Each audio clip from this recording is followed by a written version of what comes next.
Hi, welcome back to MSX, Montreal Student Exchange, where we're covering all things Montreal for future students looking to study in the city. Today, we'll be covering lodging.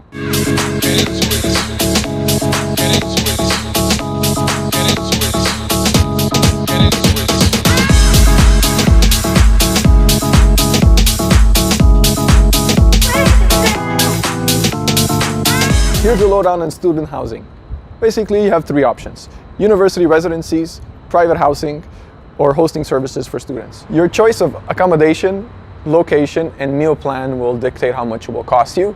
However, we'll give you a very good idea of how to survive on $1,000 a month budget, which would cover your lodging, transport, events, and food. Also, if you're looking to up your budget or just earn extra cash, your student permit will allow you to work in and off campus. We'll link all of that below.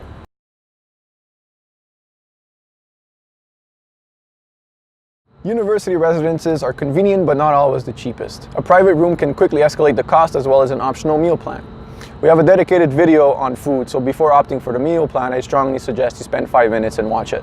The link to that video is posted down below. Okay, so you absolutely want proximity to your campus. What are your next steps? Plan well in advance. Whether you're looking at McGill or LUQAM, the key to success is to apply early to secure your spot. Application forms, guideline prices are all housed on university websites. For example, a double room in a 2, 3, or 4 bedroom apartment will run you to $831 a month and include Wi-Fi. Adding a meal plan to that will run you another $450 a month. Reasonable off-campus lodging, private student housing varies between $350 and $700, which we'll cover next.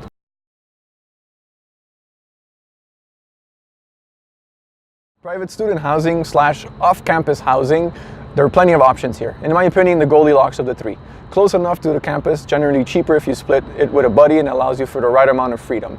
The universities themselves offer you some resources to help you find lodging. For example, McGill offers their partnership with placesforstudents.com, which has a customer support team, toll-free number, and email if you require extra help. If you're not going to McGill or your university does not provide support for off-campus residencies, there's a slew of websites that can help you. Student.com allows for you to easily search university and room type, shared, private, or the entire place. You can also select the private washroom option, which is also always a nice thing to have. Kijiji.ca, Student Housing Montreal, nestpick.com, Edison Residences, just to name a few, follow the same formula.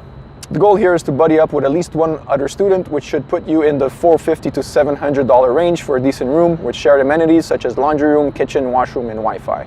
An interesting option, if you can splurge the extra cash, is Evo.com, a hotel that converted some of its rooms for students. Starting at $775 a month for a double occupancy room, Evo will provide a heated indoor pool, 24 hours gym, communal lounge, and game room, as well as a library business center. 3 key takeaways.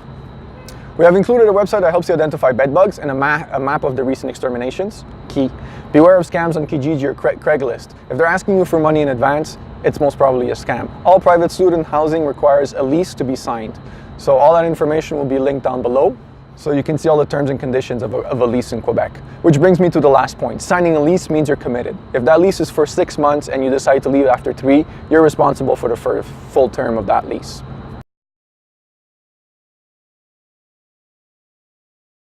Our last option on the list, hosting services for students. In a nutshell, you're renting a room in someone's home. That being said, they're going to be there often. It's their home. Rooms will run between $20 and $40 a day and usually include complimentary breakfast. Similarly to option 1, residencies, university residencies, hosts often offer meal plans at an extra cost. Homestay.com is one website that allows you to easily book your stay. Neighborhood and house rules are clearly indicated. Photos of the rooms and reviews are also available. If you search closely enough, you can also find an active or retired teacher who can help you with your English or your French, or even maybe your neuroscience class. There you have it, 3 options to consider for your stay in Montreal. All 3 have benefits and disadvantages. MSX's recommendation would be option 2. Private student housing. It can be the cheaper of the 3 options. You can easily find an apartment within a reasonable distance from your campus if it fits within your 1K budget, and it gives you enough freedom to not rely on a meal plan, which brings us to our next video, food and not only poutine.